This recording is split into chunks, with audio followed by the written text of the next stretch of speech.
이 시간에 하나님의 말씀을 보겠습니다. 로마서 15장 1절에서 13절 말씀입니다.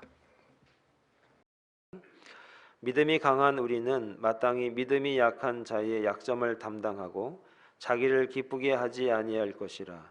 우리 각 사람이 이웃을 기쁘게 하되 선을 이루고 덕을 세우도록 할지니라.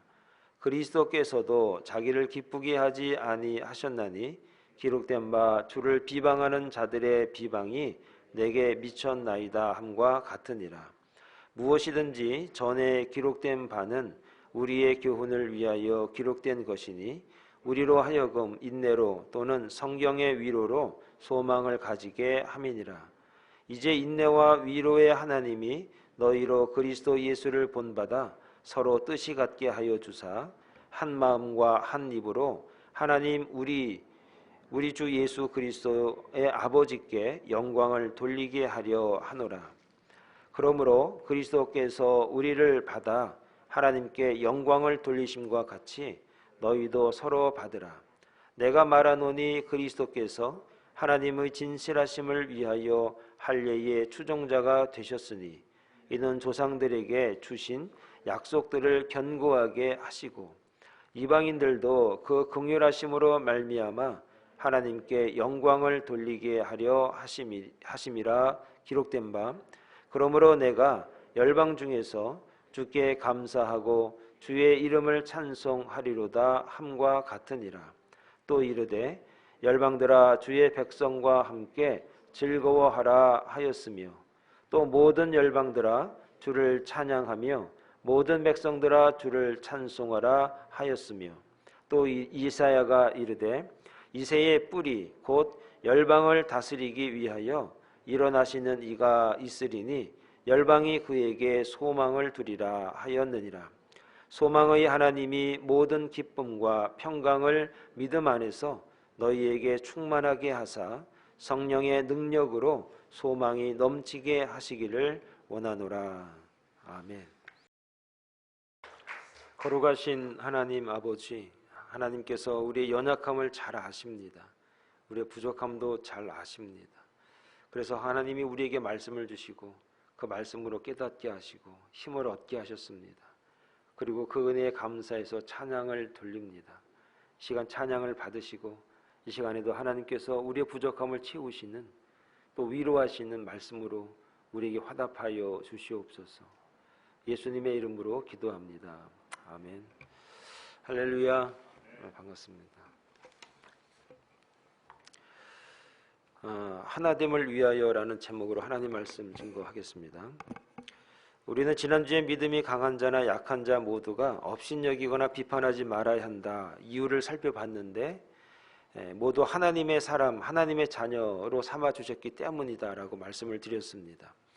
상대방이 우리의 종이 아니고 하나님의 종이기 때문에 우리가 함부로 해서는 안 된다 말씀을 드렸고 우리 모두는 주를 위해 살기 때문입니다. 여러분들이 하는 그 모든 일들이 결국은 주를 위해서 또 우리가 살아가고 있습니다.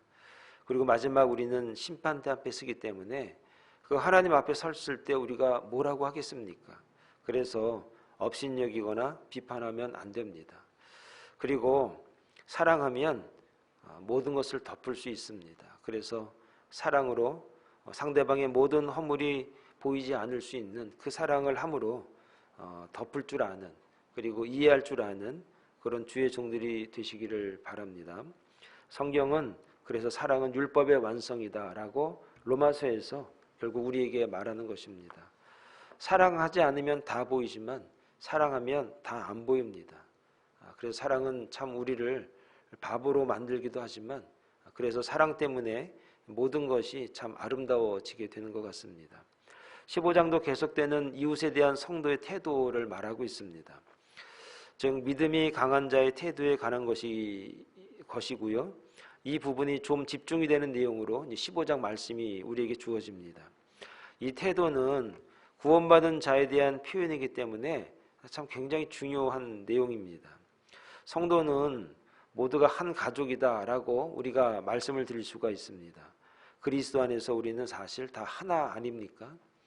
이러나 저러나 그리스도 안에서 우리가 다 하나인 것 맞습니다. 그런데 교회 안에는 건강한 사람이 있는가 하면 또 병약한 사람이 있습니다. 마음이 담대한 사람이 있는가 하면 연약한 사람도 있는 겁니다. 나 같은 사람은 나밖에 없는 게 그게 이치입니다. 이것을 아는 것이 사실 굉장히 중요합니다.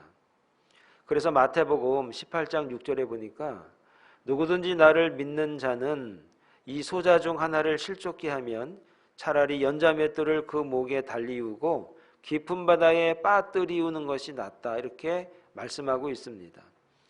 나의 부족함 때문에 연약한 자들이 정말 믿음을 잃어버리고 시험에 들게 된다면 그것만큼 나쁜 것이 없고 그것만큼 하나님의 심판을 피할 수 있는 것이 없다라고 말하는 겁니다. 그래서 오늘 우리가 교회 안에서, 성도들 안에서 우리가 정말 서로를 조심성 있게 잘 이해시키고 말하고, 그리고 그 마음들을 위해서 강하다는 것을 우리가 힘으로 나타내는 것이 아니라 하나님의 사랑으로 드러낼 수 있는 그런 은혜가 있기를 바랍니다. 그래서 오늘 말씀을 통해서 우리가 믿음이 강하다는 것은 구체적으로 굳건한 믿음에 서서 그리스도께서 주신 참된 자유를 누릴 수 있는 사람들을 일컫는 것인데, 그들은 교회 안에서 어떠한 역할을 하는가, 그들은 교회 안에서 어떠한 믿음의 모습을 가지고 있어야 되는가, 오늘 바울이 로마 교회에 말하는 겁니다. 지난주와 마찬가지로 이번에도 이방인을 향한 말씀이 아니라 우리를 향한 말씀이고 교회를 향한 말씀인 것입니다. 그래서 믿는 자들이 교회에서 어떻게 살아가야 하는 것인가, 어떻게 신앙생활을 해야 하는 것인가, 이건 교리를 아는 사람, 이제 칭의받은 사람들이 교회 안에서 이제 담당해야 될 일들을 이제 논하고 있는 것입니다. 그 첫 번째 말하는 것이 무엇이냐면, 마땅히 믿음이 강한 자는 약한 자를 담당할 수 있어야 한다라고 1절에 말하고 있습니다. 제가 1절 말씀을 좀 읽어드리면 이렇습니다. 믿음이 강한 우리는 마땅히 믿음이 약한 자의 약점을 담당하고 자기를 기쁘게 하지 아니할 것이라, 이렇게 말씀하고 있습니다. 여러분, 믿음이 강한 자는 마땅히 연약한 자의 약점을 담당해야 한다, 이렇게 말하고 있습니다. 그러면은 여기서 1절에서 두 가지 정도가 중요한 단어가 나오는데, 첫 번째는 마땅이라는 단어가 있습니다. 이 마땅이라고 하는 단어는 헬라어로 오페 일로멘 이렇게 써 있습니다. 근데 이것이 무슨 의미냐면, 이것은 무엇을 할 의무나 책임이 있다라는 의미입니다. 이것은 성도로서 해야 할 역할을 말하는 것이 아니라 단순한 명령 차원을 넘어서 강한 의무감을 말하는 내용으로 쓰일 때 마땅히 오페일로멘 이런 단어를 쓰는 겁니다. 그래서 그리고 연약한 자라고 하는 그 말이 있는데 아디나톤이라는 말을 썼습니다. 이 연약함이라는 것은 무엇이냐면, 원래는 육체적으로 병약한 사실을 지칭하는 단어로 이 단어가 써 있습니다.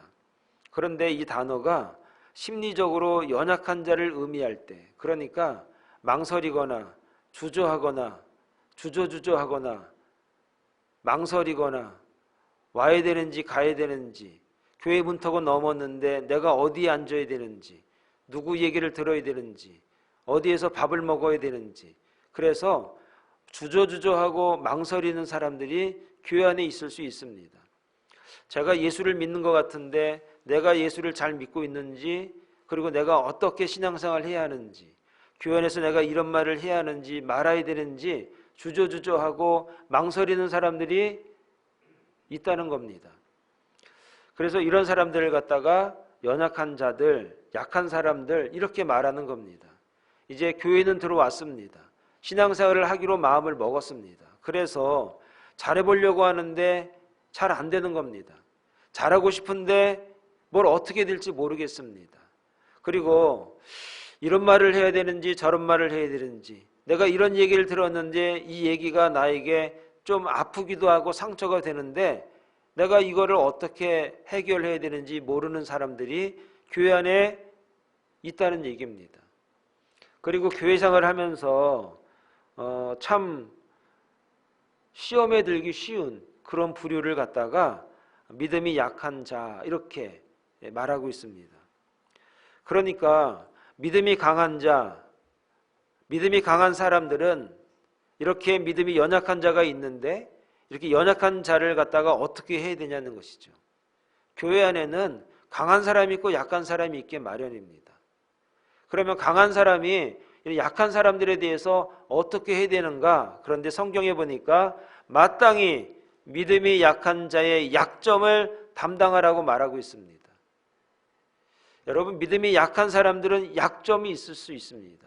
약한 부분이 있습니다. 그런데 그것을 갖다가 믿음이 강한 사람이 감당해야 되고 담당하라고 말하고 있습니다. 그런데 그 담당하고 감당하는 것을 갖다가 선택적으로 하라고 말하지 않습니다. 이것은 마땅이라는 단어를 쓴 이유가 무엇이냐면 의무라는 것입니다. 해도 되고 안 해도 되고가 아니라 해야만 하는 것입니다. 왜 그러는가? 내가 아들을 낳습니다. 딸이 있습니다. 부모입니다.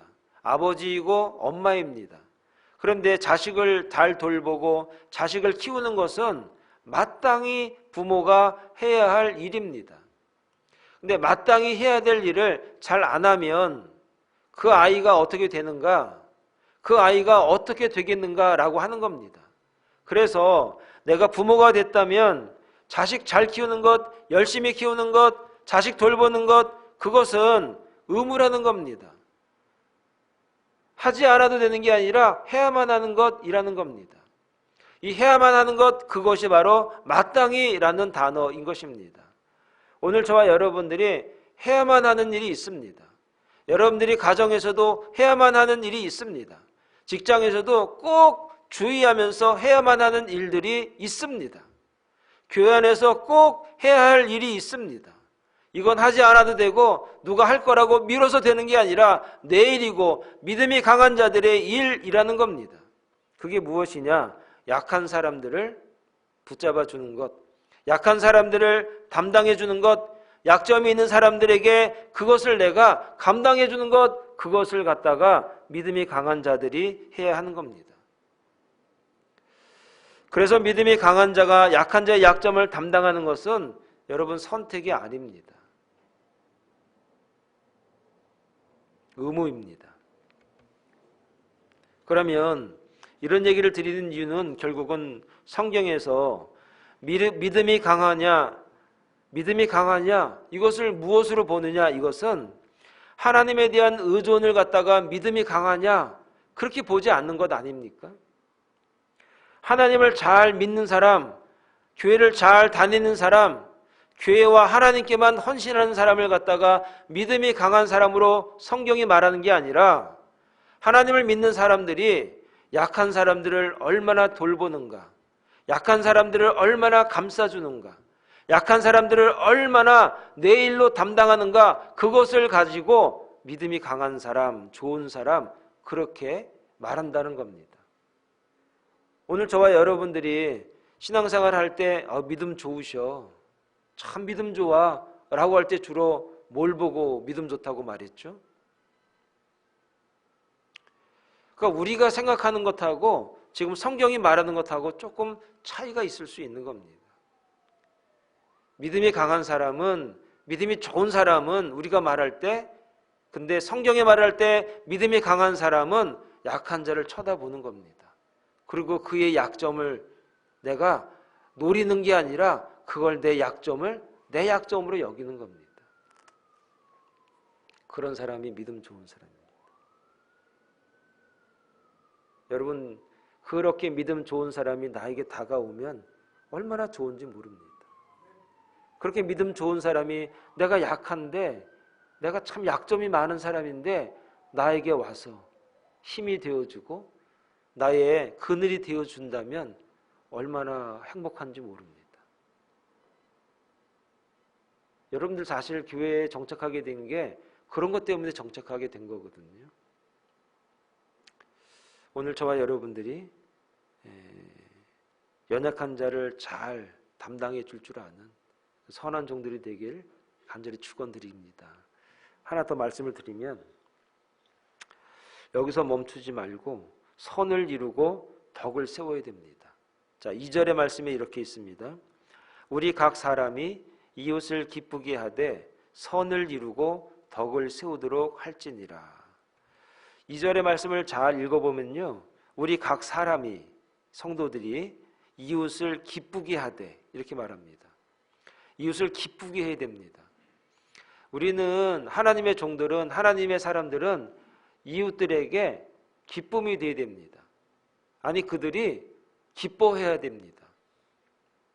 그런데 어떻게 기쁘게 할 수 있는가 봤더니 선을 이루고 덕을 세우면 그들이 기쁘다는 얘기입니다. 그런데 선이라는 말과 덕이라는 말들을 우리가 굉장히 많이 쓰고 있고 교회에서 이 말을 굉장히 많이 사용하는 말입니다. 선해야지, 덕스러워야지, 이런 말 많이 하지 않습니까? 그럼 오늘 본문에서 말하고 있는 선이 무엇이고 덕이 무엇이냐, 이걸 알면, 이거를 하면 기쁠 거 아닙니까? 그러면 선이 뭐냐? 이건 좀 우리가 한번 좀 자세히 볼 수 있어야 합니다. 자, 말씀을 좀 드리겠습니다. 선이라는 말을 원문에 보니까 아가돈 이렇게 써놨습니다. 구약에서 찾아보면요, 이 아가돈이란 말은 토부라는 단어를 씁니다. 선이라는 단어인데 하나는 구약에서 토부라고 쓰고 신약에서는 아가돈 이렇게 씁니다. 근데 이 단어가 어떤 상태를 말하냐면 영적으로 물질적으로 부족함이 없는 충만한 상태를 갖다가 아가돈 이럽니다. 여러분, 부족함이 없는 상태를 갖다가 아가돈 이럽니다. 은혜 잘 받고 정말 은혜 받아가지고 참 하나님 네 감사합니다 할 때 아가돈 그러는 겁니다. 우리 집에 내가 돈 빌려 다니면서 아유 좀 꺼주세요, 좀 도와주세요 하지 않고 참 누구 도와줄 수 있을 만큼, 누구 밥 한 그릇 사줄 수 있을 만큼 그 상태를 갖다가 아가돈 이러는 겁니다. 이해하시겠죠? 그럼 덕이라는 말이 무엇이냐? 덕이라는 얘기는 이게 오이코노메라는 게 뭐냐면은 오이가 집이거든요. 그러니까 집을 세우다, 건축하다 그런 뜻이에요. 그래서 뼈대를 세워가지고 흔들림 없이 만드는 것 갖다가 덕 이렇게 말하는 거예요. 그러니까 헬란 말로는 오이코노메오 뭐 이렇게 말합니다. 그건 뭐 기억 안 하셔도 상관없습니다. 그러니까 덕을 세운다 이 얘기 뭐냐면 흔들리지 않고 세워지는 집 같은 거를 말하는 겁니다. 그러면 이 본문을 갖다가 이렇게 해설을 드리고 다시 읽으면 한번 읽어보겠습니다. 우리가 각 사람이 이웃을 기쁘게 하되 선을 이루고 덕을 세우도록 할지라. 이제 감이 조금 다르게 올 겁니다. 그럼 이걸 갖다가 소위 말해서 다른 성경, 우리가 보고 있는 개역 성경이 아니라 다른 성경에서는 이것을 갖다가 다르게 해석을 하는데 이렇게 해설을 한번 참 들어보세요. 똑같은 본문인데 해설을 좀 더 자세하게 해놨습니다. 이런 해석이 있습니다. 그의 이익을 도모하여 믿음을 북돋아 주어야 합니다. 그러니까 선을 이루고 덕을 세우라 이 말을 갖다가 어떻게 해석했냐? 그의 이익을 도모하여 믿음을 북돋아 줘야 하는 것을 갖다가 선을 이루고 덕을 세운다, 그런 의미로 해설을 한 성경이 있습니다. 그러니까 이게 뭐냐? 실질적으로 선을 이룬다는 얘기는 무엇이냐? 남이 이익을 볼 수 있도록 도모하는 겁니다. 도모라는 말이 뭐죠? 도모? 남이 이익을 볼 수 있도록, 그가 이익을 낼 수 있도록 이끌어가는 겁니다. 도와주는 걸 말하는 겁니다. 이렇게 가면 이익이 생겨요 라고 이끌어가는 것을 갖다가 도모한다, 그런 얘기입니다. 그리고 그가 이익을 낼 수 있도록 여러 사람에게 합력해서 이렇게 도와주게 하는 걸 갖다가 도모한다, 그런 얘기입니다. 그러니까 선을 이루고 덕을 세운다, 이 말은 내가 기도해 줄게요, 내가 하나님 앞에 기도해 줄게요 라고 그냥 말 던지는 정도로 끝나는 게 아니라 그가 실질적으로 이익이 있어서 넘치게끔 부족함이 없도록 하는 일까지 도모해 주는 거예요. 그러니까 이웃을 기쁘게 하려면 이웃의 이익을 도모하고 상대방의 믿음을 돋아주어야 한다는 거예요. 그러니까 이것이 바로 믿음이 강한 자의 모습이죠. 여러분, 믿음이 강한 자는 실질적인 도움이 되는 걸 말하는 겁니다.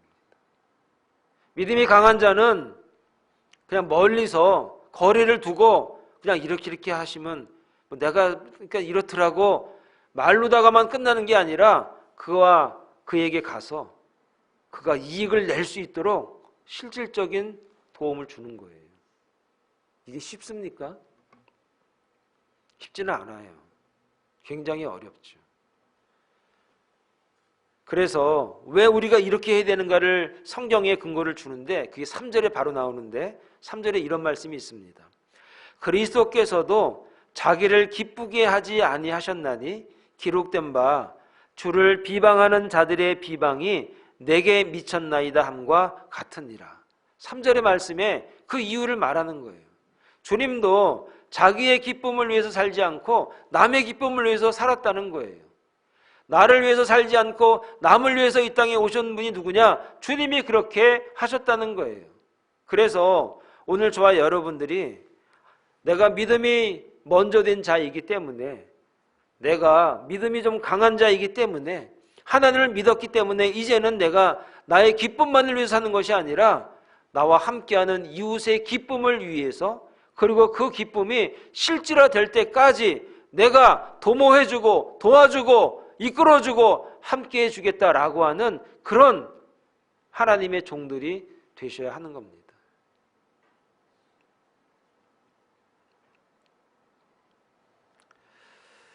사랑하는 여러분, 우리들의 신앙의 원천은 예수 그리스도이십니다. 그분은 자신이 기뻐하는 것을 위해서 자신만 기뻐하면 된다라고 생각하는 것만을 위해서 살지 않으신 거예요. 그분은 철저하게 이웃의 기쁨을 위해서 사셨습니다.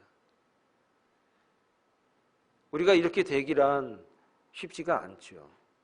그런데 주님이 가신 그 길이 쉬운 길이 아니기 때문에 주님을 바라보면서 우리가 그 길을 가는 거예요. 이 땅에 사는 동안 우리가 기뻐야 되고 행복해야 되죠. 그런데 여러분 가만히 생각해 보세요. 그들이 기쁠 때 내가 얼마나 만족스러운지, 자식이 기뻐할 때 내가 만족스러운지, 내가 도와준 그가 잘 될 때 얼마나 내가 만족스러운지, 그걸 말하는 거예요. 여러분, 남 잘 되면 배 아프죠? 남 잘 되면 약 오르잖아요. 누구 자식은 좋은 대학 갔는데 우리 애는 왜 이럴까 할 때 그냥 짜증나죠. 자식을 볼 때마다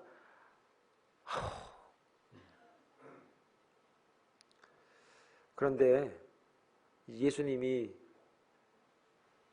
우리를 위해서 어떻게 사셨는가를 생각하는 거예요. 남이 잘 되는 것, 남이 기뻐하는 것, 그것을 위해서 주님이 이 땅에 오신 분이에요. 우리가 그분을 바라보시고 그렇게 되도록 힘쓸 수 있는, 그렇게 되도록 우리가 노력할 줄 아는 하나님의 선한 종들이 되기를 간절히 축원을 드리겠습니다. 하나 더 말씀을 드리면 소망이 있어야 됩니다. 자, 4절 6절의 말씀인데, 무엇이든지 전에 기록된 바는 우리의 교훈을 위하여 기록된 것이니 우리로 하여금 인내로 또는 성경의 위로로 소망을 가지게 함이니라. 이제 인내와 위로의 하나님이 너희로 그리스도 예수를 본받아 서로 뜻이 같게 하여 주사 한 마음과 한 몸과 한 입으로 하나님 곧 우리 주 예수 그리스도의 아버지께 영광을 돌리게 하려 하노라. 이런 말이 있습니다. 바울은 4절에서 왜 성경을 기록했는지를 밝혀줘요. 하나님의 말씀이 왜 우리에게 기록돼서 주어졌는지 그 이야기를 해주는 겁니다. 그것은 뭐냐? 인내하고 성경의 위로로 소망을 갖도록 교훈하기 위해서다. 이렇게 정확하게 말씀을 주고 있습니다. 성경이 우리에게 주어진 이유가 무엇이냐? 위로와 소망이에요. 세상 살면서 우리가 힘들고 어려워요. 상처받습니다. 정말 그 말 한마디에 우리의 마음속에 비수가 꽂힐 때가 얼마나 많은지 몰라요. 그럴 때 하나님의 말씀이 우리에게 위로가 되는 거예요. 세상 사람들의 그 말보다도 하나님의 말씀이 우리에게 위로가 되는 거예요. 그리고 위로가 되니까 그 말씀이 우리에게 소망이 되는 거죠. 아, 이 세상이 우리의 소망이 아니라 말씀이 소망이고 하나님의 나라가 우리의 소망이구나 알게 되는 거죠. 그래서 이 성경이 우리에게 기록이 됐다는 겁니다. 그러면 이것을 통해서 우리가 알 수 있는 게 무엇이냐? 5절에 보니까 하나님을 인내와 위로의 하나님이라고 소개합니다. 이렇게 소개하는 이유가 무엇이냐면 우리가 인내와 성령의 위로로 하나님의 말씀에 순종하면 하나님께서도 우리에게 인내하시고 위로해 주신다는 거예요. 우리가 그러한 삶을 살면 하나님이 우리에게 그렇게 대접하신다는 거예요. 이거를 믿어야 되는 겁니다. 바울은 예수 그리스도를 예로 들면서 설명을 하는데 7절에 이렇게 말씀합니다. 그러므로 그리스도께서 우리를 받아 하나님께 영광을 돌리심과 같이 너희도 서로 받으라. 치 받으라가 아니라 받으라 하는 거예요.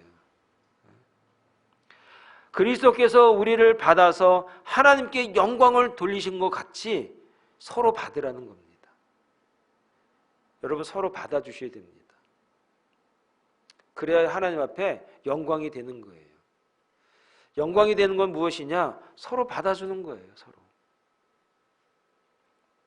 여러분 초대교회 때 그 교회가 지난주에도 잠깐 말씀을 드렸는데 초대교회가 그렇게 거룩한 교회가 아닙니다. 이제 막 교회가 됐는데 교회가 얼마나 많은 문제가 있었겠습니까?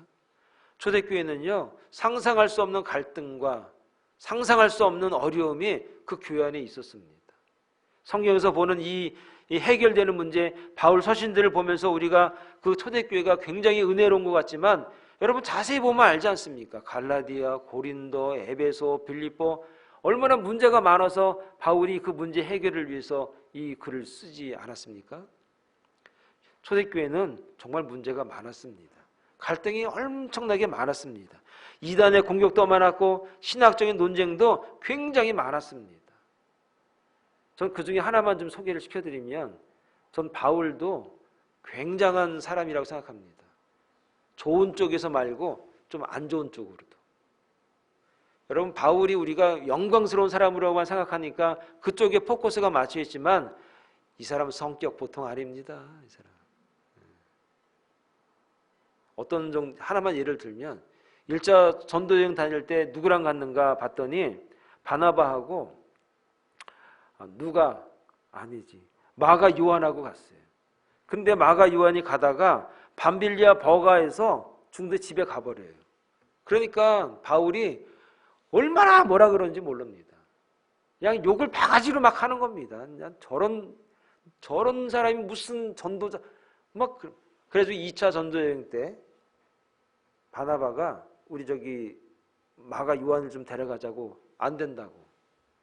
저런 사람이랑 무슨 사역을 하냐고 절대로 안 된다고 난리를 쳤습니다. 그래서 못 갔죠. 시간이 많이 지났습니다. 나이가 들었습니다. 나중에 자기 아들 같은 사람 디모데한테 편지 쓰는 내용을 보면 그가 많은 걸 내려놓은 걸 알 수 있어요. 그게 어디 나오냐? 디모데후서 4장 11절인데 이런 말이 있습니다. 누가만 나와 함께 있느니라. 내가 올 때에 마가를 데리고 오라. 그가 나의 일에 유익하니라. 네가 올 때에 누구를 데려오라고 말했는가? 1차 전도여행 때 내가 막 그렇게 막 안 좋게 해서 얘기했던 마가를 데리고 오라는 거예요. 그가 나에게 유익하니라. 유익하다는 말은 여러 가지가 의미가 포함되어 있습니다. 그가 필요하다는 의미도 되어 있지만 내가 마음을 많이 비웠다, 그런 의미도 되는 겁니다. 이제는 내가 하나가 될 수 있고 이해할 수 있고 받아줄 수 있고 협력할 수 있는 그런 밑에까지 내려가 있다, 그런 의미로 그가 나의 일에 유익하다, 그런 얘기입니다. 더 많은 얘기를 좀 드릴 수 있지만 이 정도 선에서 말씀을 드릴 수가 있습니다.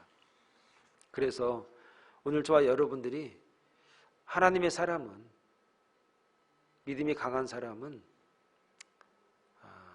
연약한 자가 있으면 그 사람을 통해서 너 왜 그 정도밖에 안 돼? 왜 그래? 왜? 그럴 게 아니라 나를 내리고 그에게 내가 맞춰줄 줄 아는 그런 신실함이 있는 하나님의 종들이 되기를 부탁을 드리겠습니다. 자, 하나 더 마지막으로 좀 드리겠습니다. 예수 그리스도가 할례의 추종자라는 사실을 알아야 됩니다. 자, 오늘 이 말씀이 좀 중요한데 좀 집중을 해주시기 바랍니다. 자, 8절 9절을 좀 제가 읽어드립니다. 내가 말하노니 그리스도께서 하나님의 진실하심을 위하여 할례의 추종자가 되셨으니 이는 조상들에게 주신 약속들을 견고하게 하시고 이방인들도 그 긍휼하심으로 말미암아 하나님께 영광을 돌리게 하려 하심이라. 기록된 바 그러므로 내가 열방 중에서 주께 감사하고 주의 이름을 찬송하리로다 함과 같으니라. 여러분, 8절과 9절에서 예수께서 할례의 추종자가 되셨다, 이런 말이 있어요. 이 말은 무슨 말이냐면 율법의 요구를 다 받아들이셨다, 그런 얘기 아닙니까?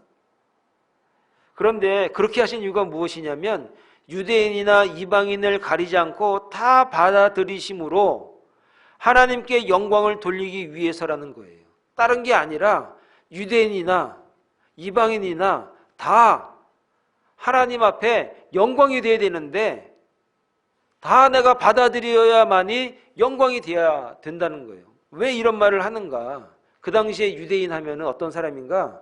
이방인들을 갖다가 개로 여겼어요, 개. 유대인들이 자기들은 선민사상이 굉장히 강하기 때문에 자기들 외에, 유대인 외에는 다 그냥, 이런 말이 언제 나왔냐면요, 이런 얘기가 이 당시에 나왔습니다. 이방인이 존재하는 이유는 지옥에 땔감으로 쓰려고. 내 얘기가 아니에요. 이 당시에 유대인들이 진짜 그랬다니까요. 자기들은 천국 가는데 쟤네들은 지옥에 땔감 부족해가지고 땔감으로 쓰려고 그래. 이런 얘기를 이 당시에 할 정도였어요. 그러니까 유대인들하고 이방인들은 하나가 된다는 건 불가능한 일이죠. 그런데 오늘 바울이 뭐라고 말하는가? 유대인이나 이방이나 다 하나님의 영광을 위해서 필요하다는 거예요. 믿음이 강한 자나 약한 자나 다 하나님의 영광을 위해서 필요하다는 거예요. 그러면서 구약에 있는 성경 구절 4개를 딱 말을 해요. 시편에서 2개, 신명기에서 하나, 그 다음에 이사야에서 하나. 성경을 딱딱딱 얘기하면서 그 이유를 말하는 거예요. 그리고 그 이유를 말함에도 있어서 조그맣게 말하고 조금 더 크게 말하고 조금 더 크게 말하고 완전히 크게 말하면서 점층적으로 성경 구절을 이용을 해요. 바울이 이런 사람이라니까요. 한번 보시겠습니다. 9절에 보면 이런 말이 있습니다. 그러므로 내가 열방 중에서 주께 감사하고 주의 이름을 찬송하리로다. 여기서 내가라는 말이 나오고 열방이라는 말이 나오지 않습니까? 열방은 누구를 말하는 거예요? 이방인들을 말하는 거예요. 내가는 누구를 말하죠? 이 글을 쓴 사람, 시편이니까 누구겠어요? 다윗을 말하는 거예요. 다윗이 뭐라고 말하는가? 다윗의 고백이 무엇이냐? 나는 지금 유대인인데 열방을 이야기하고 있어요. 유대인 다윗이, 왕이 된 다윗이, 하나님의 사람 다윗이 열방을 이야기하고 있어요. 그러니까 지금 바울이 무슨 얘기를 하느냐? 이방인, 유대인 하나가 되어서 하나님의 영광을 돌려야 하는데 이것이 내 얘기가 아니라 다윗 얘기야. 유대인들이 가장 좋아하는 사람, 가장 존경하는 사람, 가장 최고의 인물로 여기는 사람 다윗, 그 사람이 벌써 옛날에 수백 년 전에 벌써 이렇게 얘기를 했다는 거예요. 이러니까 유대인들이 꼼짝을 못하는 거예요. 하나 더 말씀을 드리면 10절에 열방들아 주의 백성과 함께 즐거워하라, 이제 대놓고 얘기하는 거예요. 열방들아, 주의 백성은 누구를 말해요?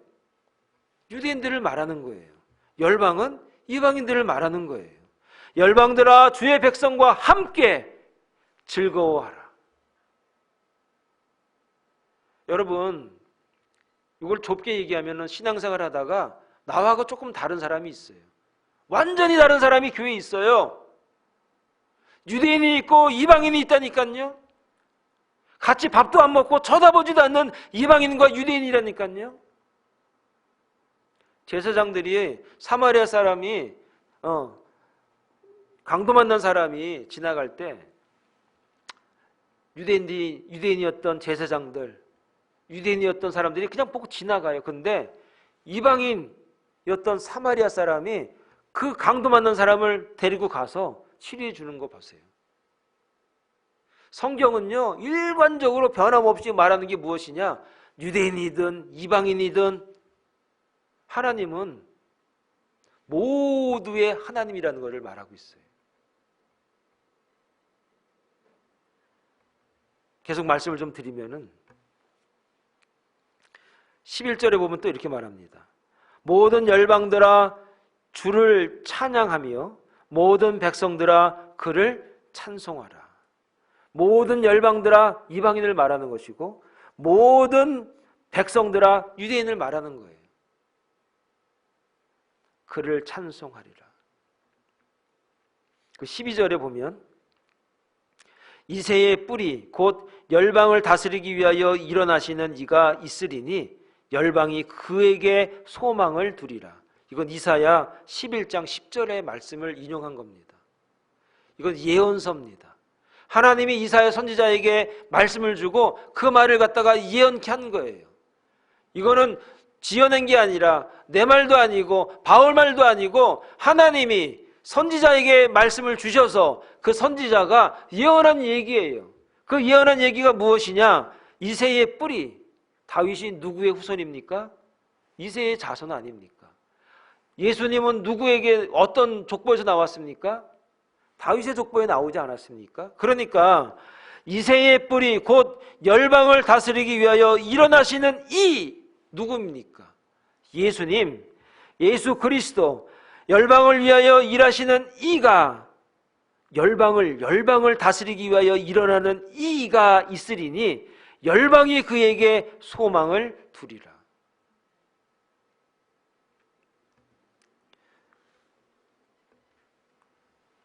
하나님은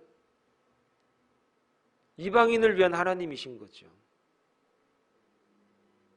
그래서 바울이 이방인을 향해서 열정을 부린 이유가 무엇이냐?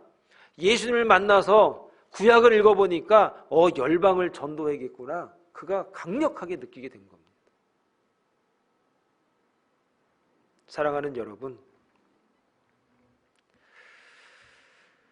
그리스도께서 유대인들과 이방인들을 통치하실 것에 대해서 성경은 말하고 있습니다.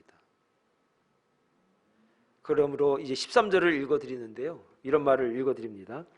소망의 하나님이 모든 기쁨과 평강을 믿음 안에서 너희에게 충만하게 하사 성령의 능력으로 소망이 넘치게 하시기를 원하노라.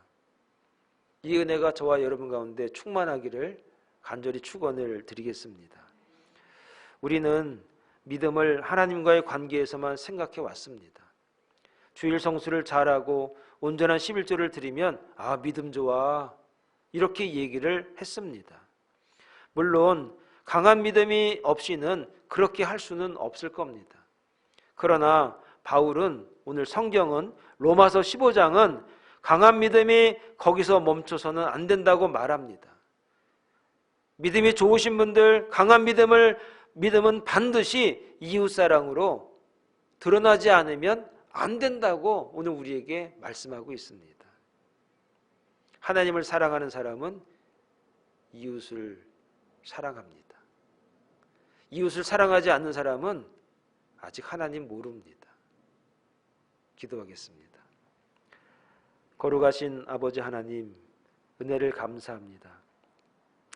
우리가 이제 하나님을 믿는 것으로 끝나는 것이 아니라, 내가 구원받았으니 감사하는 것으로 끝나는 것이 아니라, 이웃을 사랑하고 이웃에게 내 마음을 주고 그들의 약점을 내가 담당할 수 있는 대까지 이르는 하나님의 선한 종들, 믿음의 종들이 되게 하옵소서. 예수님의 이름으로 기도합니다. 아멘.